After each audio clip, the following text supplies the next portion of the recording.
Oh, disuruh nunggu dulu. Iya, boleh ya? Duduk. Duduk. Sama-sama. Oke, kita mulai. Bismillahirrahmanirrahim. Assalamualaikum warahmatullahi wabarakatuh. Waalaikumsalam. Alhamdulillah, salatu wassalamu ala rasulillah wa ala alihi wa ashabihi ajma'in. Selamat datang, saya ucapkan di Museum Wahyu. Ahlan wa sahlan wa marhaban bikum. Mengapa dikatakan Museum Wahyu? Yang pertama karena museum ini berada tepat di depan Jabal Nur, tempat pertama kali wahyu diturunkan kepada Rasulullah. Kemudian Bapak Ibu sekalian, museum ini terdiri dari 6 ruangan, menceritakan tentang bagaimana proses diturunkannya wahyu kepada para nabi, dimulai dari Nabi Adam sampailah Nabi Muhammad SAW. Dan itu di sini juga kita akan melihat replika dari kota Mekah Mukarramah, dan nanti kita akan melihat replika dari Gua Hira. Akhir sekali, insya Allah kita akan melihat mushaf yang ditulis setelah masa Rasulullah. Insya Allah selama kurang lebih 50 menit ke depan saya akan menemani rihlah terbawi Bapak Ibu sekalian.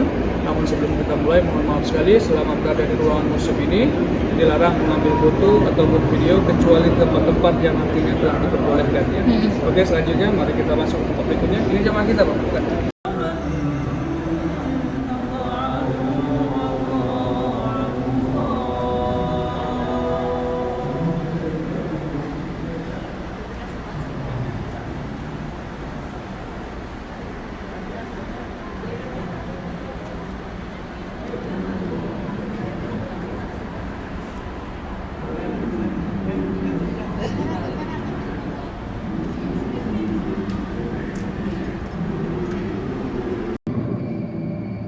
نهض فزعا وفجأة فتح الملك جبريل عليه السلام ذراعيه ليطبقه بهما ويضمه بقوة ثم يتركه ويقول اقرأ.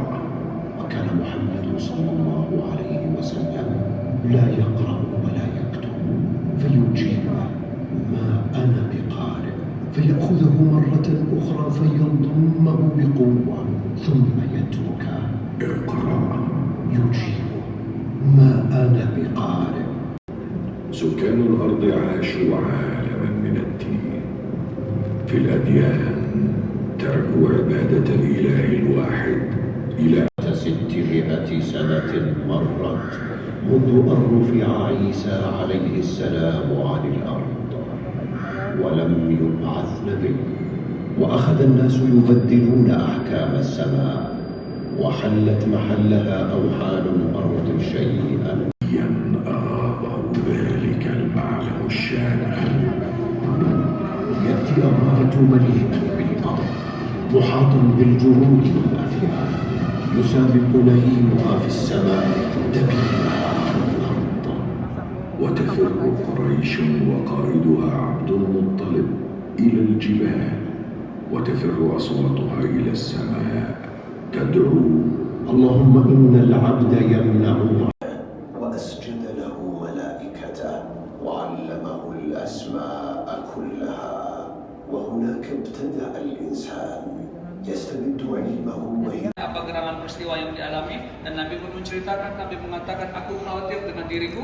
Kemudian Khadijah mengucapkan kata-kata ini yang masyhur, absyir fa wallahi la yukhzikallahu abada.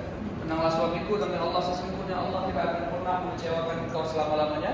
Kenapa? Karena engkau adalah seorang yang selalu menjalin tali silaturahim, selalu berkata jujur, memuliakan tamu, dan suka melakukan kebaikan-kebaikan. Setelah mendengarkan nasihat-nasihat dari Khadijah, Rasulullah pun lebih tenang. Yang menarik, Bapak Ibu sekalian, yang menarik dari kata-kata yang dipilih Khadijah, ketika itu Rasulullah turun dari Gua Hira, bisa dikatakan membawa kabar yang sangat aneh, sangat pelik, mendapatkan wahyu, bertemu malaikat dan lain sebagainya. Apabila disampaikan kepada orang Quraisy akan mengatakan Nabi pembohong, pendusta. Namun tidak dengan Khadijah, beliau malah mengatakan sesungguhnya engkau adalah seorang yang selalu berkata jujur. Di sini poinnya Bapak Ibu sekalian, sehingga menenangkan hati Rasulullah SAW. Khadijah adalah sebaik-baik perempuan. Rasulullah bersabda, khairun nisaiha Maryam bintu Imran wa khairun nisaiha Khadijah bintu Khuwailid. Sebaik-baik perempuan di masanya adalah Maryam bintu Imran, dan sebaik-baik perempuan di masanya adalah Khadijah bintu Khuwailid, sehingga Allah dan malaikat Jibril pun menyampaikan salam kepada beliau. Ini menunjukkan kedudukan beliau yang amat mulia. Mengapa Khadijah menjadi sebaik-baik perempuan? Banyak sebab. Di antaranya karena Khadijah adalah orang yang pertama kali memeluk agama Islam dari kalangan perempuan. Khadijah, Bapak Ibu sekalian, segala kebaikan terkumpul padanya. Perempuan yang cantik rupawan dari kalangan bangsawan dan seorang jutawan. Apabila dikumpulkan harta orang Quraisy dibandingkan dengan harta Khadijah jauh lebih banyak, namun seluruh hartanya habis diwakafkan membantu perjuangan Rasulullah, sehingga ketika wafat dalam keadaan miskin. Dan beliau juga pernah berkata kepada Nabi, "Ya Rasulullah, kalau sekiranya engkau dan sahabat-sahabatmu hendak menyeberangi lautan atau sungai, dan engkau tidak mendapatkan jembatan atau titian untuk sampai ke sana, maka jadikanlah tulang belulang sebagai jembatan agar engkau dan sahabat-sahabatmu bisa sampai ke tujuan." Begitulah kisah singkat mengenai perjuangan ibu kita semua dalam membantu perjuangan Rasulullah. Sangat luar biasa. Patutlah ia disebut sebagai sebaik-baik perempuan. Bertemu nasabnya dengan Rasulullah pada kakek beliau yang kelima, Qusay bin Kilab, satu kakek dengan Nabi. Kemudian menikah dengan Nabi ketika itu usia Nabi 25 tahun dan usia Khadijah 40 tahun. Dari pernikahan dengan Rasulullah, Allah karuniakan 4 orang anak perempuan dan 2 anak laki-laki. Dan berapa Rasulullah itu? Ada 7 Bapak Ibu ya. 6 dari Khadijah, 1 dari Maria Al-Qibtiyah bernama Ibrahim, 4 perempuan dan 3 laki-laki. 3 laki-laki seluruhnya wafat ketika masih kecil ya. Oke, selanjutnya bagi kita pindah ke tempat berikutnya. Ini adalah ruangan terakhir kita dari Mushaf Utsmani.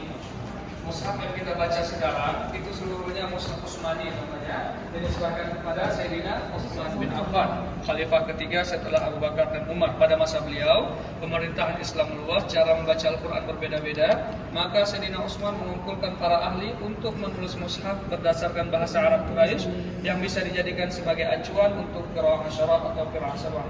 Beginilah bentuk penulisan mushaf pertama kali Bapak Ibu sekalian, tanpa ada harakat dan titik, 18 baris dari atas ke bawah. Ini hanyalah replika, aslinya ada di Turki Bapak Ibu ya, di Museum Topkapı. Oke, selanjutnya kemudian di sebelah kanan tadi ada kemungkinan nanti ke depannya seluruh akses di Jakarta akan ditutup kecuali dari museum saja. Ini ada jalur baru yang sedang dibangun, bisa kita lihat. Insya Allah tahun ini selesai, dalam rancangan pembangunannya tahun ini selesai. Nanti disediakan di sini kendaraan dari museum menuju ke Gua Hira. Bisa menggunakan jasa ini separuh jalan tapi ya, tidak sampai ke atas.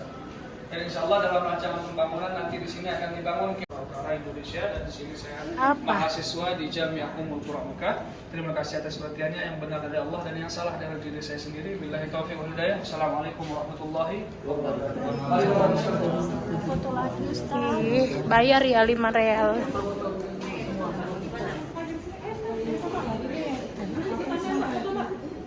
Pak, ini masuk YouTube. Kita lagi di mana ini, Pak? Lagi di mana kenal? Wah, kita bersama-sama kumpul, insya Allah nanti ke depan 7 tahun lagi bisa naik kereta gantung. Yang asli. Bagus banget ya Pak. Satu.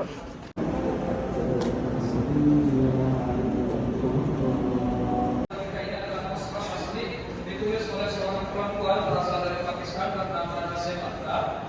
Memulai penulisan mushaf ini pada usia 30 tahun dan selesai pada usia 62 tahun. Yang menarik dari mushaf ini tidak ditulis menggunakan tinta, tapi disulap, dijahit menggunakan benang dan kain. Satu-satunya mushaf di dunia yang ditulis tanpa 30 juz menggunakan benang dan kain. Mushaf ini ada 10 jilid, 1 jilid 3 juz, dan ini adalah jilid terakhir Bapak Ibu ya. Artinya ada 9 jilid lagi yang tidak diletak di sini. 1 jilid saja begini tebalnya, ada 9 jilid lagi yang tidak diletak di sini. Beliau menceritakan tidak menulis mushaf ini kecuali dalam keadaan suci dan setelah sholat tahajud dari pukul 1 sampai pukul 5 pagi. 5 jam setiap hari sampailah 32 tahun. Separuh dari usianya digunakan untuk berkhidmat dengan Al-Quran. Sekarang usianya kurang lebih 66 Bapak Ibu ya, 67 tahun mungkin, masih hidup ya. Masih hidup. Alhamdulillah kemarin sebelum Ramadan beliau datang ke sini, mengunjungi kita di sini dan menyerahkan sebagian alat-alat yang beliau gunakan ketika mengulang. Insya Allah setiap tahunnya beliau akan diundang ke sini sebagai tamu kehormatan insya Allah. Oke, mari Bapak Ibu sekalian. Sayyidah Nasim, Pakistan, Pakistan.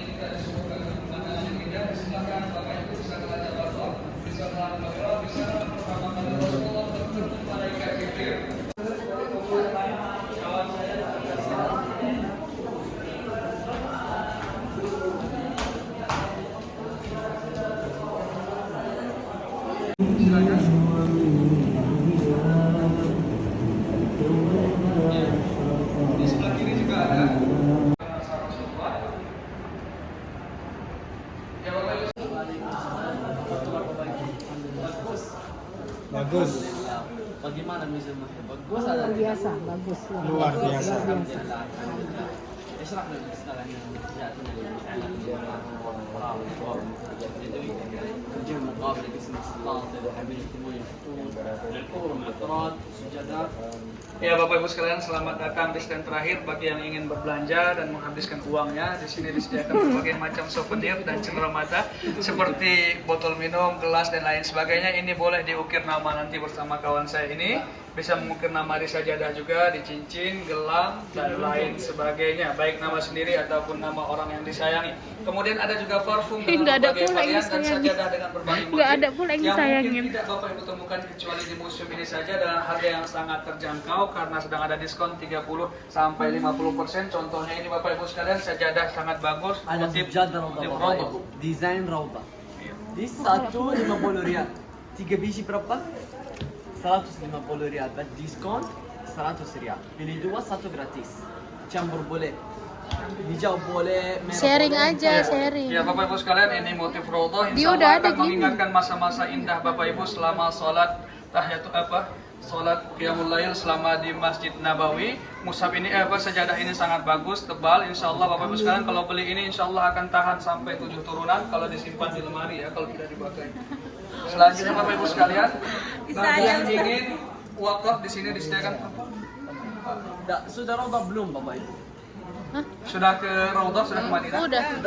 sudah this parfum this package roda 3 biji air fresh satu kecil oil tea satu parfum 3 biji 199 rial seperti roda. Oke. Aroma. Terakhir Bapak Ibu bagi yang ingin wakaf di sini disediakan mushaf resmi cetakan Madinah. Bapak Ibu tinggal